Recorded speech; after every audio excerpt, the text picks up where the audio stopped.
नमस्कार। आप देख रहे हैं आज तक। आपके साथ मैं हूं अंजना ओम कश्यप। 13 साल बतौर गुजरात के मुख्यमंत्री और 11 साल देश के प्रधानमंत्री नरेंद्र मोदी 75 साल के हुए हैं। उनकी कामयाबियां, उनकी चुनौतियां, सफ़र कैसा रहा। एक ऐसी शख्सियत जो देश के गृह मंत्री भी हैं और इसी के साथ साथ शायद प्रधानमंत्री नरेंद्र मोदी के पूरे सफ़र को सबसे करीब से उन्होंने देखा है। कि हमेशा कहा जाता था कि प्रधानमंत्री कुछ कहते हैं तो फिर रास्ता अमित शाह जी निकालेंगे। अमित शाह जी देश के गृह मंत्री हमारे साथ आज तक पर लाइव है। सर, बहुत बहुत स्वागत है। नमस्कार। नमस्कार। मेरा पहला प्रश्न आपसे यही है सर, क्योंकि ये इंटरव्यू ज़रा हट के है। अक्सर हम लोग बहुत जटिल और सख्त मुद्दों पर आपसे चर्चा करते हैं, आप भी उसी आक्रामक अंदाज में जवाब देते हैं, लेकिन आज चर्चा प्रधानमंत्री के सफ़र को लेकर है और शायद इतिहास के पन्नों में आपकी कही हुई बातें जो आज आप बताएंगे वो जाएगा। इसीलिए पहला प्रश्न यही है, पहली बार आप प्रधानमंत्री से कब मिले थे? और क्या आजकल जेनजी भाषा यूज़ करती है सर, BFF, ये बेस्ट फ्रेंड फॉर एवर, ये कैसे आप लोग हुए? देखिए, सवाल में काफ़ी सारी चीज़ें आपने अपने तरीके से जोड़ी है, इसको मैं एक्नॉलेज नहीं करता। मैं पहली बार लगभग 80 के दशक में मिला था। मोदी जी उस वक्त 80 की शुरुआत में, 80 के दशक की, उस वक्त राष्ट्रीय स्वयंसेवक संघ का काम करते थे और एक संघ के वरिष्ठ पदाधिकारी, उनका एक कार्यक्रम था अहमदाबाद के कॉलेजियन युवाओं से बातचीत करने का। तो उसकी तैयारी करने के लिए मैं जहाँ रहता था वो वार्ड में आए थे, नानपुरा वार्ड में आए थे। बहुत कम युवा थे और बहुत अच्छे तरीके से उन्होंने आरएसएस का काम, आरएसएस के बारे में, वो उद्देश्यों की पूर्ति से देश को किस प्रकार से बदला जा सकता है, ये सारी चीज़ें बहुत अच्छे तरीके से बताई थी। और अंत में बताया कि अगर आरएसएस को जानना है तो इनको सुनना चाहिए। तो आप लोग जितने हो सके उतने युवाओं को लेकर एक कार्यक्रम में आई। उस वक्त मैं आरएसएस का स्वयंसेवक बन चुका था, परंतु पहली बार संघ के माध्यम से देश का युवा क्या कर सकता है वो उन्होंने बहुत अच्छे सटीक तरीके से बहुत कम समय में समझाया था। और मुझे याद है कि मेरे साथ जितने भी युवा थे वो सभी लोग इस कार्यक्रम को सफल करने में लगे थे और बहुत अच्छा कार्यक्रम हुआ। क्या सार था या कुछ ऐसी लाइन आपको याद हो उसमें से? लाइन छोड़ दीजिए, मगर उन्होंने संघ के सिद्धांतों का एक समृद्ध, शक्तिशाली और संस्कारित राष्ट्र बनाने में कितना बड़ा योगदान हो सकता है वो जरूर समझाया था। बीजेपी से पहले कौन जुड़ा सर, आप जुड़े या प्रधानमंत्री? मैं जुड़ा था। आप पहले जुड़े थे बीजेपी से, पर ये लगभग कब तय हुआ? अगर आप मुड़ के देखते हैं कि आप लोग दोनों मतलब साथ ही काम करेंगे, मतलब इस तरह का एक रिश्ता बना? हम दोनों भाजपा में काम कर रहे हैं। जैसे करोड़ों कार्यकर्ता भारतीय जनता पार्टी के लिए काम करते हैं, उन मोदी जी के साथ है, सब उनके साथ ही है। और अब उनके काम के कारण करोड़ों लोग मोदी जी के साथ है। न केवल देश, दुनिया भर में करोड़ों लोग उनके साथ जुड़े हैं, जो देश की समस्याओं के लिए, दुनिया की समस्याओं के लिए मोदी जी से निराकरण की अपेक्षा रखते हैं कि एक व्यक्ति है जो डिलीवर कर सकता है। लेकिन ये अंडरस्टैंडिंग तो आप दोनों में है, क्योंकि आप देखिए जब प्रधानमंत्री मतलब तब मुख्यमंत्री से यहाँ दिल्ली आए 2013 में, आपने यूपी संभाला, वो देश के लिए चुनाव लड़े, सीटें आई। और ऐसा है अंजना जी, आप इस तरह से जितने भी सवाल करोगी विफल जाओगी। जैसे मैंने यूपी संभाला तो धर्मेंद्र प्रधान ने बिहार संभाला था, भूपेंद्र जी कोई और राज्य संभाल रहे थे, हर राज्य में प्रभारी थे, मैं यूपी का प्रभारी था। अंततोगत्वा हम सब पार्टी, भारतीय जनता पार्टी नाम के माध्यम से एक दूसरे के साथ जुड़े हैं। लेकिन आप PM बने वो मई में, 26 मई को उन्होंने शपथ ली और उसके बाद ये तय हुआ और राजनाथ जी ने बीजेपी दफ्तर में, मुझे आज भी वो तस्वीरें हम दर्शकों को दिखाएंगे, आपके नाम का ऐलान किया कि हमारे पार्टी अध्यक्ष अमित शाह होंगे। PM भी थे, एक तरफ सुषमा जी थी, तमाम नेता थे। वो भरोसा कि आप दोनों का जो एक केमिस्ट्री या काम करने का तरीका मिलता था, वो भरोसे की वजह क्या है? नहीं, देखिए, पार्टी अध्यक्ष तय करने में प्रधानमंत्री का रोल बहुत अहम होता है, परंतु अकेले प्रधानमंत्री का नहीं होता है, पार्टी का होता है। और मेरे अलावा कोई भी कार्यकर्ता बन सकता था, बाद में नड्डा जी बन गए। तो आप इस चीजों को इस तरह से मत जोड़िए। दुनिया ऐसे ही देखती है कि भाई दोनों मिल के काम करते हैं, बड़े बड़े फैसले, और जब 303 सीट आ गया। अगर दुनिया हमारे ही नजरिए को देखती तो हम कोई चुनाव हारते ही नहीं। दुनिया का नजरिया मैं नहीं गढ़ सकता, मैं आपको वास्तविकता बता रहा हूँ। प्रधानमंत्री के साथ आपने जो भी काम किया, आपको उनमें उस दौरान की मैं बात कर रही हूँ जब गुजरात से आप लोग दिल्ली आए और आपने उनको शुरू से देखा, क्या फर्क था? क्या कुछ उन्होंने अपने तरीके को बदला, रणनीति बदली? देखिए, गुजरात में भी नरेंद्र मोदी जी के लिए राष्ट्र प्रथम था, यहाँ पर भी राष्ट्र प्रथम है। हाँ, एक बात जरूर है कि गुजरात से यहाँ आने में समस्याओं का फलक बदला है, समस्याएं बदली हैं, जिसको उन्होंने एड्रेस करना है। गुजरात के मुख्यमंत्री के रूप में उन्होंने वहाँ पर भी, उस वक्त गुजरात में गांव में 8 घंटा ही बिजली आती थी, 12 घंटा ही बिजली आती थी, 12 घंटा नहीं आती थी। लोग अंधेरे में जीते थे। देश में सबसे पहले 24 घंटा बिजली मिलने वाला राज्य गुजरात था, जो नरेंद्र मोदी के मुख्यमंत्री रहते बना। हमारे यहाँ बच्चियों को माँ के गर्भ में ही मार देते थे। पहली बार बेटी बचाओ बेटी पढ़ाओ की यात्रा निकली और बच्चियों की शिक्षा और बच्चियों के अस्तित्व पर किसी एक नेता ने संवेदनशीलता के साथ जनता को जोड़ा। और ऐसे समाज थे जहाँ, कुछ समाज ऐसे थे जहाँ बच्चियां ज्यादा कम होती थी, वो समाजों के बीच में जाकर सबको समझाने का काम उन्होंने किया। ये बहुत बड़ी उपलब्धि, बहुत कम लोग ऐसा सोच सकते हैं। गुजरात में बड़ा ट्राइबल इलाका है, तो उन्होंने वन बंधु कल्याण योजना चालू करी और उसमें ट्राइबल व्यक्ति, ट्राइबल गांव, ट्राइबल क्षेत्र, इस सब के लिए, तीनों के लिए, गांव के लिए, व्यक्ति के लिए और क्षेत्र के लिए डेवलपमेंट के काम ढूंढे। और आज ट्राइबल क्षेत्र गुजरात का सभी ट्राइबल क्षेत्रों में सबसे डेवलप्ड क्षेत्र है। हमारे यहाँ बहुत सारा बड़ा सागर किनारा भी है, वहाँ भी डेवलपमेंट नहीं पहुँचा था, तो सागर खेडू विकास योजना लेकर आए और आज गुजरात का सागर किनारा पूरा उद्योगों से लचा हुआ है, लदा हुआ है। तो उस वक्त भी वो सर्वस्पर्शीय, सर्वसमावेशी विकास के लिए काम करते थे। यहाँ पर भी किया। जैसे यहाँ है तो 11 साल के कम समय के अंदर देश के 60 करोड़ गरीबों को घर, बिजली, शौचालय, गैस, शुद्ध पीने का पानी, 5 किलो अनाज हर व्यक्ति को प्रति माह और 5 लाख तक का दवाइयों की और हॉस्पिटल की सुविधाएं दी थी, जिसके लिए 60 करोड़ लोग लगभग 7 दशक से राह देखते थे। एक ही दशक में सारी समस्याओं को निर्मूल कर रख दिया। देश के 3 बड़े हॉटस्पॉट थे, कश्मीर, नॉर्थ ईस्ट और वामपंथी उग्रवाद। ये 10 साल के अंदर तीनों हॉटस्पॉट में हिंसा में 75% की कमी आई और वामपंथी उग्रवाद तो 31/3/26 को समाप्त हो गया। देश की सुरक्षा, टेररिज्म को कोर से, टेररिज्म के खिलाफ टफ स्टैंड रखना, ये बहुत कम लोग कर सकते हैं। सर्जिकल स्ट्राइक, एयर स्ट्राइक और ऑपरेशन सिंदूर इसका उदाहरण है।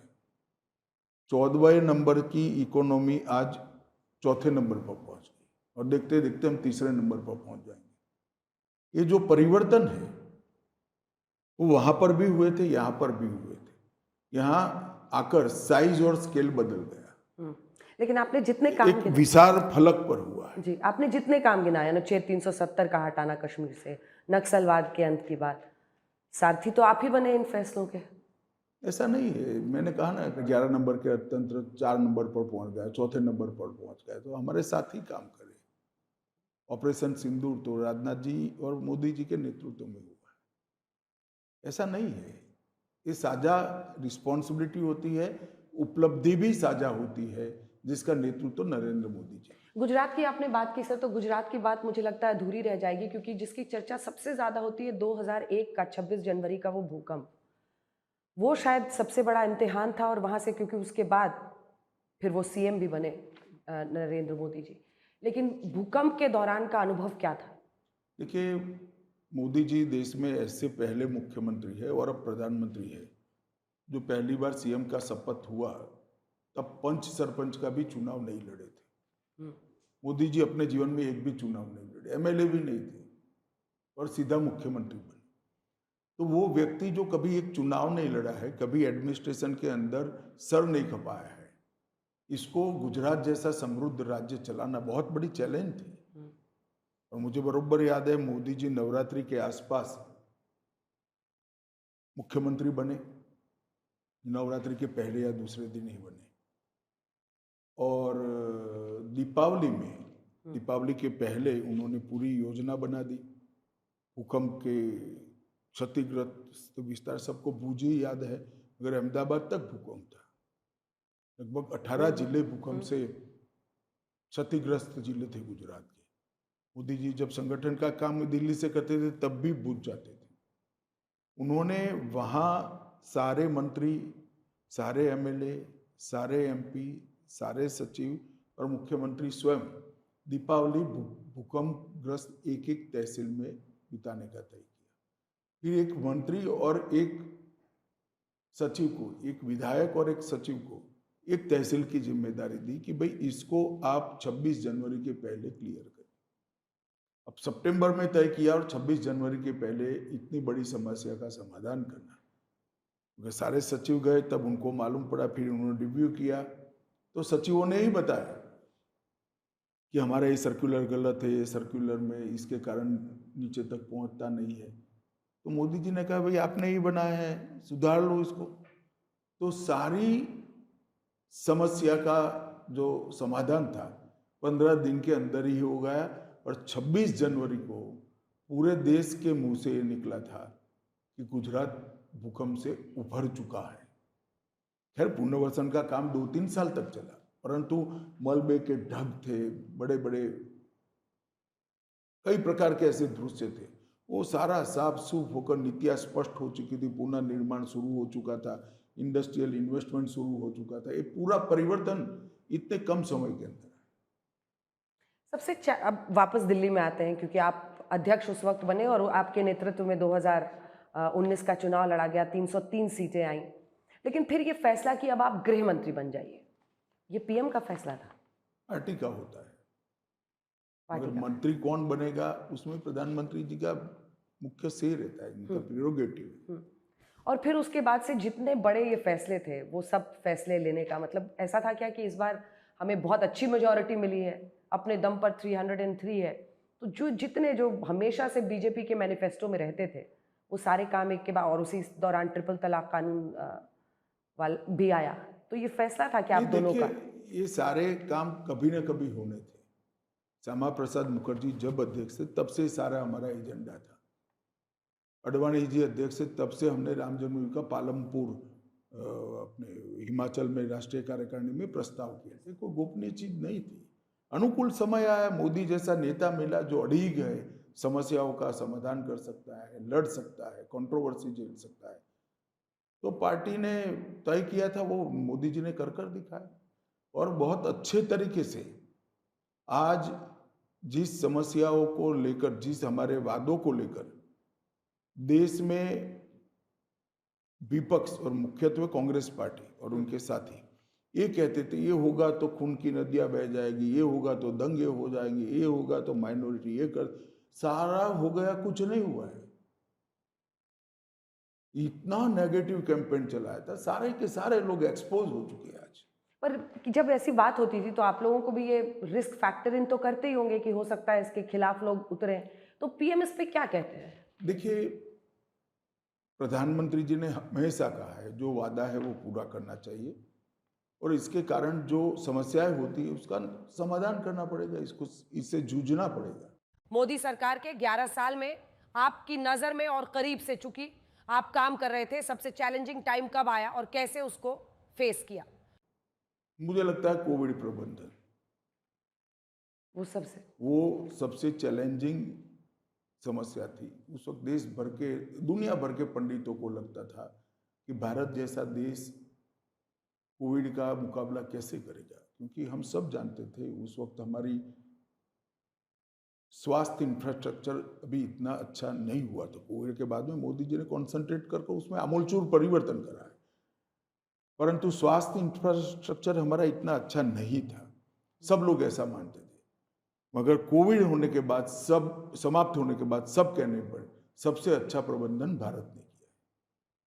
और इसकी मेन बात यह है नेतृत्व की क्वालिटी। दुनिया भर में कोविड प्रबंधन, कोविड के खिलाफ की लड़ाई सिर्फ सरकारें लड़ी। यहाँ केंद्र सरकार, राज्य सरकार, म्युनिसिपल कॉरपोरेशन, जिला पंचायत और 140 करोड़ नागरिक साथ में मिलकर ये लड़ाई लड़े और इसी के कारण सफल हुए। मुझे ठीक याद है उन्होंने कहा था जनता कर्फ्यू कर दो, सब लोग मजाक करते थे और जनता कर्फ्यू हुआ था।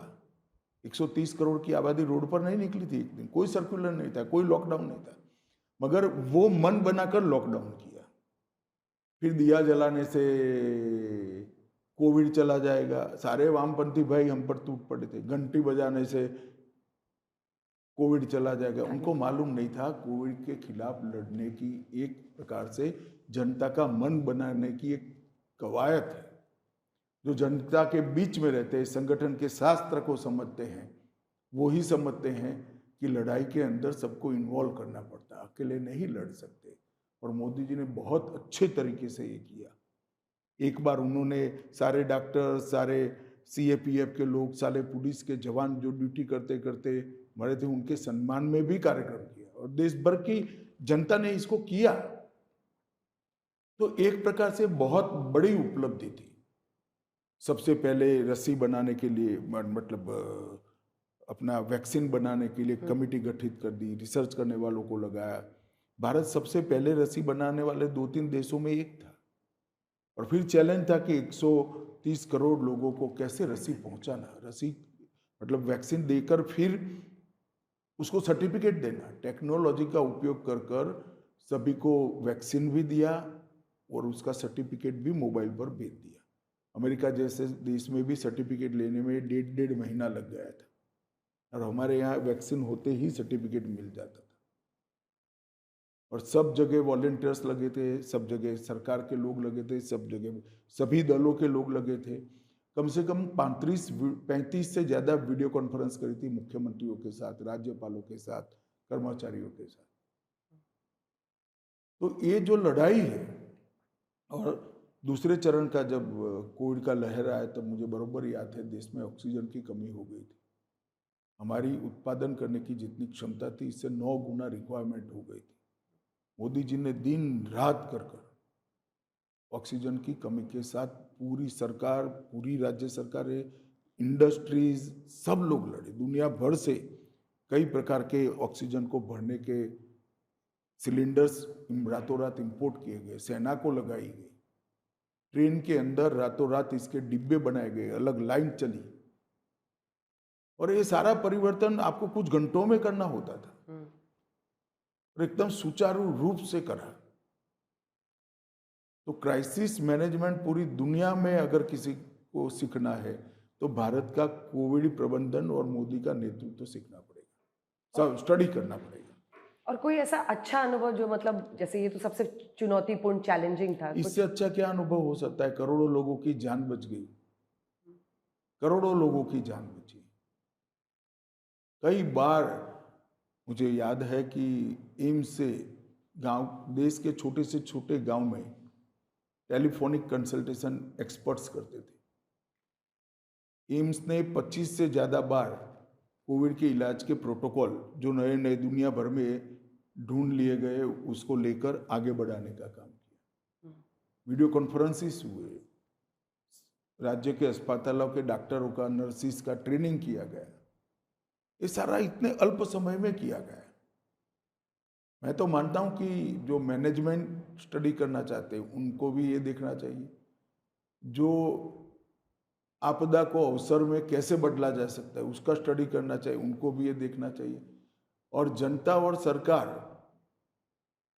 और सभी दल, राजनीतिक दल, कोई राजनीतिक मतभेद के बगैर कैसे एक साथ काम करते हैं इसका स्टडी करना है, तो भी ये देखना पड़ेगा। आपने मतभेद की बात की, कभी किसी बिंदु पर ऐसा हुआ कि पीएम की कुछ और सोच थी और आपकी कुछ और सोच थी, ऐसा कभी कोई अनुभव हुआ? ऐसा तो कई बार होता है, कई साथियों की सोच अलग होती, कई बार पीएम इसको मान लेते, तो फिर ये पीएम का फैसला होता है। टीम में जो चर्चा होता है उस वक्त नरेंद्र मोदी जी कभी किसी फैसले को प्रभावित नहीं करते। जो फैसला होता है वो सभी का फैसला होता है और वो मोदी का फैसला होता है। मैंने नरेंद्र मोदी से अच्छा लिसनर आज तक नहीं देखा है।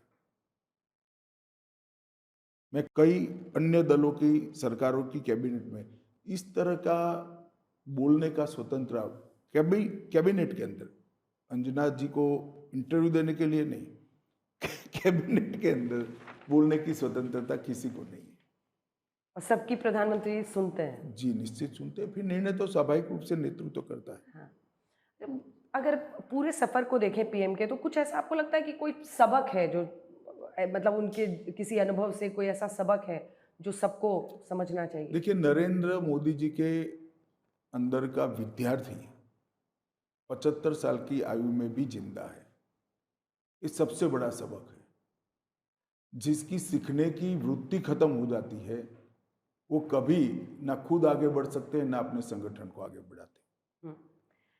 अब चैलेंजेस तो हमेशा रहे आप दोनों के जीवन में, गुजरात से लेकर और अब दिल्ली तक। आपने इतिहास रचा, क्योंकि बीजेपी ने कभी इस तरह की परफॉर्मेंस नहीं की थी, लेकिन आप लोग रहे। तो इस पूरे चैलेंजिंग सफर में मतलब कुछ ऐसा अगर आपको प्रधानमंत्री के लिए कहना हो तो आप क्या कहेंगे? देखिए, पॉलिटिकल साइंस के विद्यार्थियों के लिए ये जीती जागती यूनिवर्सिटी है। इनकी कार्यपद्धति, इनका राजनीतिक सफर और मुख्यमंत्री और प्रधानमंत्री के रूप में किया हुआ उनका काम, इसका एनालिसिस जो ढंग से शोध कार्य कर कर करेगा, उसको पॉलिटिकल साइंस के लिए इससे बड़ा कोई अभ्यासक्रम कहीं नहीं मिलेगा। आपकी प्रबंधन क्षमता को क्या प्रधानमंत्री ने, क्योंकि आपने जिस तरह से पार्टी और इसकी चर्चा सब लोग करते थे, ये सिर्फ मैं अपनी तरफ से नहीं बोल रही हूँ, इसकी चर्चा राजनाथ जी ने भी की थी जब आपको अध्यक्ष बनाया गया था सर 2014 में। तब उन्होंने भी कहा था कि जो पार्टी में प्रबंधन और इस काम को देखना, उस क्षमता के बारे में पीएम से कब मतलब आमने सामने की बात हुई कि आप देखिए इसको कैसे करना है, या चुनाव में बीजेपी की क्या पॉलिटिक्स होनी चाहिए, क्या स्ट्रैटेजी? देखिए, प्रधानमंत्री जी से जब मैं अध्यक्ष था लगभग रोज बात होती थी, इसमें क्या नई बात है। हर चीज का शेयरिंग होता था, हर चीज में वो गाइड करते थे। और पार्टी के कई सारे साथियों से मिलकर एक परफॉर्मेंस होता है, कोई अकेले का नहीं होता है। और हमारी पार्टी एक ऐसी पार्टी है जिसकी स्थापना से चुनाव लड़ने की और पार्टी चलाने की पद्धति जस की तस है, बदली नहीं, मुद्दे बदलते रहते हैं। मुद्दे बदलते। चुनाव लड़ने की पद्धति हमारे 1950 से यही है, और पार्टी चलाने का, संगठन चलाने का हमारा पद्धति भी 1950 से ही है। पर कुछ आपने देखा होगा कई सारी पार्टियों में 80 vice president, 80 general secretary, 80 secretaries, अच्छा है अध्यक्ष एक रखते हैं। हमारी पार्टी में कभी ऐसा नहीं होता है। निश्चित फॉर्मेट में हमारा पदाधिकारी भी होता है, हमारे कार्यकारिणी भी होती है और पार्लियामेंट्री बोर्ड भी होता है। ये संविधान से चली हुई पार्टी है। लेकिन कुछ तो आप दोनों में भी बदलाव आया होगा ओवर द इयर्स, जैसे नरेंद्र मोदी एट 40 या 50। नहीं, अब मैं नरेंद्र मेरी मोदी बात at करूं, 75। मैं मेरी बात करूं तो मैं अब हिंदी अच्छी बोल लेता हूँ। 2012 में अच्छी नहीं बोलता था। बदलाव आते ही है हर जीवन में। जहाँ तक मोदी जी का सवाल है, काम करने की पद्धति में बहुत बड़े बदलाव नहीं आए हैं। उनका समस्या को देखने के नजरिए में, अनुभव से जो नजरिया समृद्ध हुआ है, इसके कारण लोगों को बदलाव दिखते हैं, मगर मूल वही है जो शुरुआत में था। मगर जब जब व्यक्ति को अनुभव मिलता जाता है, एक्सपीरियंस होता है, तो अपने आप वो एक प्रकार से अपने आप को बदलता है, अपनी कार्य पद्धति भी थोड़ी बदलती है। और जब समस्याओं के स्केल और साइज बदलेंगे तो मैनेजमेंट का सिद्धांत कार्य पद्धति को अलग प्रकार से करना पड़ेगा। मोदी जी मानो संगठन मंत्री के नाते भी काम किए, गुजरात के मुख्यमंत्री के नाते काम किए, यहाँ राष्ट्रीय महासचिव के रूप में भी काम किए, और प्रधानमंत्री के तो हर रोल में एक अलग भूमिका होती ही है। इतना ही बदलाव दिखता है। कोई ऐसा अनुभव आपका उनके साथ जिसने एक अमिट छाप आप पर छोड़ा हो हमेशा की? देखिए, प्रधानमंत्री रहकर पूरा समय 1 मिनट भी कार्यकारिणी के मंच पर से नहीं उतरते, वो बहुत बड़ी बात है। इतने बड़े देश का प्रधानमंत्री, एक भी कार्यकारिणी मुझे याद नहीं है। मैं 14 से राष्ट्रीय कार्यकारिणी में हूँ, वैसे तो 9 से था, परंतु अध्यक्ष और प्रमुख व्यवस्था में हूँ। कभी भी मैंने नहीं देखा कि 2 दिन की 3 दिन की कार्यकारिणी में कार्यकारिणी शुरू हुई या चालू है और मोदी जी मंच पर नहीं है। बहुत बड़ी बात है, बहुत बड़ी बात है। और उन्होंने पार्टी का महत्व हमेशा बनाए रखा।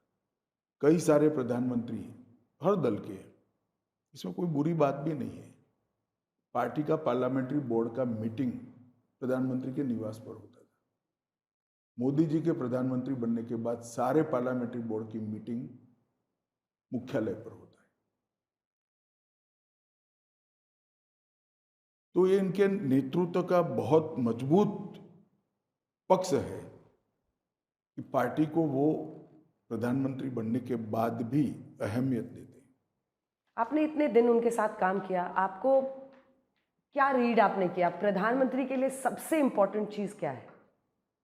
सबसे इंपॉर्टेंट चीज है, एक ऐसा प्रधानमंत्री है जिसका कोई नहीं है। ये नरेंद्र मोदी जी का है ऐसा कोई कह नहीं सकता, पर एक ऐसा प्रधानमंत्री है, 130 करोड़ लोग उसके हैं। ना आप इसके परिवार को जानोगे, ना किसी को जानोगे। हमेशा उन्होंने पूरे देश की जनता के लिए काम किया, संघ और भारतीय जनता पार्टी के सिद्धांतों के लिए। आप दोनों ही सफलता के चरम पर हैं, कोई फॉर्मूला होता है क्या?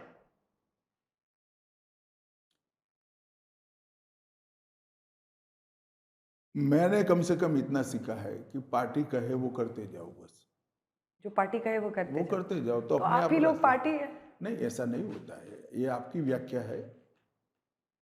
पार्टी बहुत बड़ी होती है, 11 करोड़ सदस्य है, और कई ऐसे लोग हैं जिन्होंने कुछ नहीं मांगा जीवन में और हमसे भी लंबे समय से काम कर रहे हैं। चुनाव दर चुनाव आप खुद मैदान में उतरते हैं, आप बिहार का भी आपने मोर्चा संभाल लिया है, तो इस पर कोई स्ट्रैटेजी, जैसे अब नया चुनाव आ रहा है तो प्रधानमंत्री के साथ कुछ उस पर बात होती है और आप लोग अलग स्ट्रैटेजी बनाते हैं? नहीं, ऐसा नहीं है। जब चुनाव नजदीक आता है तो निश्चित रूप से चुनाव की रणनीति तय करने की मीटिंग होती है। इसमें प्रधानमंत्री जी का अहम योगदान होता है, बहुत बड़ा योगदान होता है।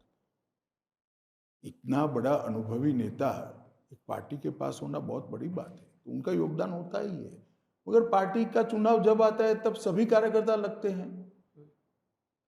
अब मैं आज गृह मंत्री हूँ, पहले राष्ट्रीय अध्यक्ष था, तो मैं ज्यादा दिखाई पड़ता हूँ, बाकी तो ढेर सारे लोग लगते हैं। बाकी मुद्दे जो है राजनीतिक, उन सब पर बिहार में जब आप चुनावी मैदान में उतरेंगे तब वहां पर आपसे इंटरव्यू में बातचीत होगी। लेकिन 75 साल चूंकि पीएम का हुआ है, कुछ ऐसा संदेश या कोई जो टॉप ऑफ द माइंड आपकी बात आती है जो आप चलते चलते बोलना चाहें नहीं, उनके मैं तो बारे इतना में? ही कहना चाहता हूँ कि मोदी जी ने इस 24 साल में गुजरात और देश के लिए वो कर दिखाया है जो शायद एक शतक तक करना बड़ा दिक्कत था। ये 11 साल जब भी देश का इतिहास लिखा जाएगा, उपलब्धियों की दृष्टि से सबसे स्वर्णिम काल के रूप में मोदी जी की क्रिटिक एनालिसिस करने वालों ने भी नोट करना पड़ेगा।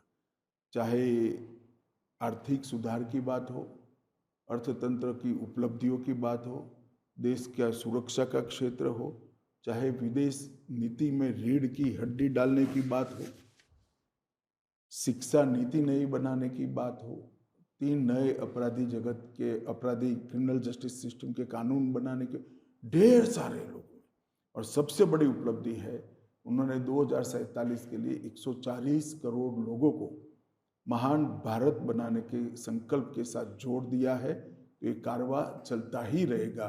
जब 140 करोड़ लोग महान भारत के लिए मेहनत करेंगे, संकल्पबद्ध होंगे, पुरुषार्थ करेंगे, तो मुझे तो पक्का भरोसा है 47 तक दूर भी नहीं जाना पड़ेगा, इसके पहले महान भारत की रचना हो जाएगी।